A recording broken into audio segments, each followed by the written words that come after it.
Welcome to the Boxing Gossip channel. We're recording Sunday morning. Rolled myself out of bed early enough this morning and I've watched Jarrell Miller, I've watched Daniel Jacobs and I've watched Bradley Skeete. The main topic of this conversation is going to be Miller Duhaupas, as I thought that was the most interesting fight, but I am going to cover the other two. Miller Duhaupas. Miller gets taken the distance, goes 12 rounds for the first time in his career and wins a lopsided decision despite weighing 304 pounds. I actually thought that whilst Miller clearly won this fight, I actually thought that it was relatively competitive 4 stages of the fights. Miller, definitely the winner, won by a clear margin, but I would have given Duhaupas probably 3 rounds. And I think there were spells in the fight where it looked possible that Duhaupas was starting to rally and that Duhaupas was potentially starting to mount something of a challenge towards Jarrell Miller. Miller comes out hard and fast in the first round or two. And you see him doing what Jarrell Miller does, walking forward relentlessly, looking to close down the range, building the pressure, getting the fight to the middle or to the inside, and looking to bank shots to the body and put an uppercut up the middle. What I will say as an aside is this is one of those heavyweight fights where you're going to see more uppercuts landed from both men than you may see in 10 other heavyweight fights. You know, both of them are quite uppercut heavy and both of them are having good success with the uppercut. Concerningly, Jarrell Miller was eating a lot of punches despite being on top from Johann Duhaupas. And when Johann Duhaupas was sticking his jab out, it seemed to be landing at will. In the second round, there's a moment where Johann Duhaupas seems to wave Jarrell Miller on, tell him to, come forward or something, and Jarrell Miller responds in earnest, throwing 20, 30 punches, really piling in on Duhaupas. And, Duhaupas having to show a great chin, he's having to eat a lot of punches. Jarrell Miller, we know he's not necessarily a one-punch knockout artist, but we know he's heavy-handed, and the accumulation of punches from such a big guy sitting on your chest, Johann Duhaupas showed real grit and determination to get through some of those tricky moments. In the third round, I thought Johann Duhaupas really started to come into the fight. He was landing straight punches. The jab was effective, and he also started to build on some of his attack on the inside. There's quite a few moments where Jarrell Miller, I don't know if he's trying to be stylish or something, but he's trying to dip low, show some head movement. He's trying to fight Johann Duhaupas on the inside just by turning his shoulders, no guard at all from Jarrell Miller, just trying to react to punches, just trying to bob and weave.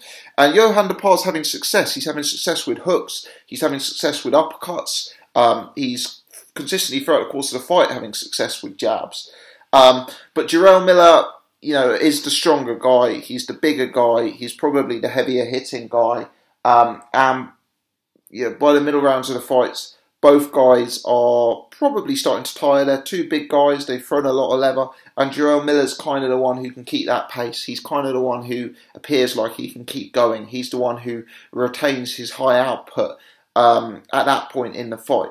As the fight gets later, I did think there were a few moments where Jarrell Miller looked slightly off balance. There's one moment in particular where Jarrell Miller swings with a right hook, misses, and Johann Duhaupas has the time not just to throw one punch to counter him with, but actually to throw 2 punches before Jarrell Miller resets himself, which Jarrell Miller eats clean on the chin. So it was an interesting performance from Jarrell Miller. Interesting. As I say, I think he probably won the fight by about 9 rounds to 3. I think he had the success that I expected him to have. I was a little bit concerned how much success Johann Duhaupas had. And I'm not necessarily saying that in the sense that I thought Johann Duhaupas was going to win the fight, because I don't think that was the case. But I am saying that as in, if Johann Duhaupas was having that much success, how much success would one of the heavyweight elite have against Jarrell Miller? Eddie Hearn talked about it in a post-fight interview, and I think Eddie Hearn was spot on, which is that Jarrell Miller is a threat. He can be a massive threat if he's got an excellent chin. And I think that's right, because against a Wilder or against a Joshua, he is going to have to survive one hell of a storm early on. This is a guy who doesn't really have a defence. He doesn't really have a guard. He just is there to be caught with straight punches. And Tonight we also saw that he was quite vulnerable to eating an uppercut in the middle. And if you were Joshua, if you were Deontay Wilder, you wouldn't be overly scared of this guy because he seems relatively easy to tag from range, which is where these guys have their forte. And also, in terms of his threat is more about building and accumulating pressure. It's more about that consistent, never stop, come forwardness, if you like. He's not like a one-punch knockout artist. Joshua wouldn't be sitting there thinking, "Oh, I can't get clipped by Jarrell Miller." Joshua's been in there with bigger punchers, the likes of Vladimir Klitschko is certainly a bigger one-punch knockout artist. The likes of Joseph Parker, Dillian White, potentially they're bigger one-punch knockout artists. Will they be scared of him? Probably not. He's quite ungainly to look at. He's very defensively flawed to look at. He isn't the biggest puncher in the world. I actually think Eddie Hearn hit the nail on the head when he talked about that chin. If Jarrell Miller has a world-class chin, he could be tough to beat. Because if he survives that early storm from Joshua or from Wilder, these are guys who I don't think would cope well with his pressure over the course of a 12-round fight. And whilst Jarrell Miller would certainly have some scary moments in a fight like that, if from rounds 3 or 4 onwards he could start to build that attack, he could start to bank work to their bodies, he could start to pressure them and work them on the inside, then I think it could be a very tough night for those guys. Deontay Wilder, Anthony Joshua. Deontay Wilder's a very slender guy. You wonder, someone like Jarrell Miller who'd have a 100-pound weight advantage on him going into that fight. If he started banking work to Deontay Wilder's slender body and frame, could that be effective? Very possibly. Joshua, you still have the suspicion that he may be vulnerable to that body approach. We remember the Dillian White fight. We consider that he has looked like a lower stamina fighter than Jarrell Miller at times of his career, and you wonder if that body approach could work well. Further to that, you haven't really seen the fights where Joshua and Wilder have had to fight on the inside consistently. Look back to that Joshua Parker fight, for example, and kind of remember how the referee was breaking them up, so we didn't really get to see Joshua's inside game fully tested. So Jarrell Miller is potentially a threat to these guys because what he brings is a unique test. 22 stone, high output, high pressure, inside fighting, body work, uppercuts. But it all relies on that chin because the guy is so defensively frail, he's so lacking in fundamentals, and he's so easy to catch that unless he's got a world-class chin, someone like Joshua, someone like Wilder is just going to be able to connect with him with too much regularity, and they could easily stop him in a round or two because he's that easy to catch. So Jarrell Miller, someone I watched with interest. I knew he was no Pernell Whitaker defensively, but the levels of success Depart enjoyed in the fight was surprising to me. After the fight, Jarrell Miller very much talking like he wants that Joshua fight to get made. He refers to him as that English muffin who's going to get toasted. He's a very funny, clever guy, Jarrell Miller. One thing he did say is he put on 30 pounds subsequent to the Marius Wack fight, and he felt he was too light in the Marius Wack fight. You wonder if that's just an excuse to go and eat a load of cheeseburgers, which Jarrell Miller constantly refers to. You wonder. But, nevertheless, anyone watching that Marius Wack fight thinking Jarrell Miller's too light needs their head tested for me. So he's talked about that. He's talked about wanting to, be the big guy in there. He doesn't seem to be overly worried about speed. It's more about, the style that he implements, and we'll have to see. We'll have to see where he goes from here. I think, given the style that he fights being so different, and given the character he brings, it will be interesting to see him up against one of the bigger names. It just will be, because he's an entertaining guy to watch, even if you don't think he's absolute top draw.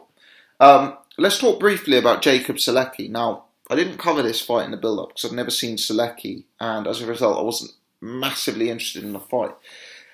Daniel Jacobs is a guy I've struggled with over the years. There's been Jacobs fights where I've looked at him and I thought, wow, this is an elite fighter. There's been Jacobs fights where I've looked at him and thought, wow, this guy's very beatable. And I think the reason I can't make my mind up on him is because he fights so differently. You look at that Golovkin fight. He's on the back foot. He's slick as hell. He's putting in a defensive, skilled, back foot boxing performance.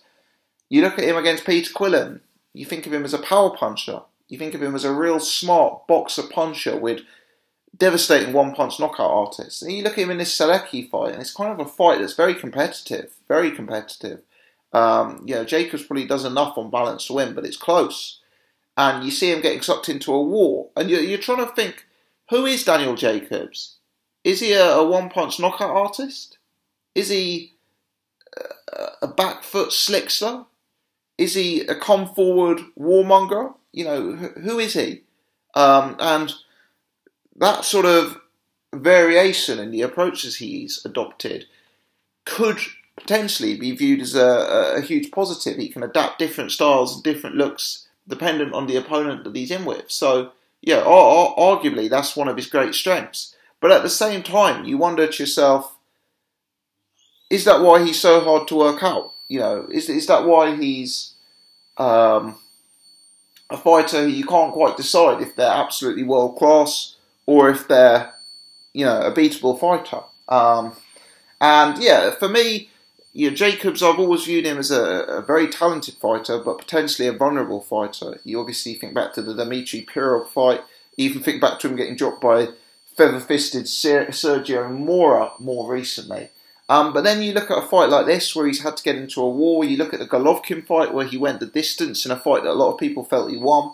And you realise that Jacobs, he's even inconsistent on that front. Is he a very, very, very super tough guy, or is he a vulnerable guy? It really is hard to work out. So he becomes an interesting character.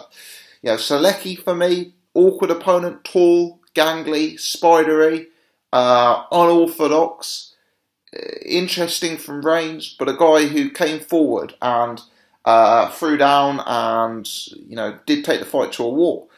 The punch that Jacobs landed on Skeete in the 12th rounds, I thought that punch would have knocked down a wall. That was a highlight reel knockdown. And the way Skeete went down, I thought that was it. I thought he was clean unconscious. I thought he'd been iced.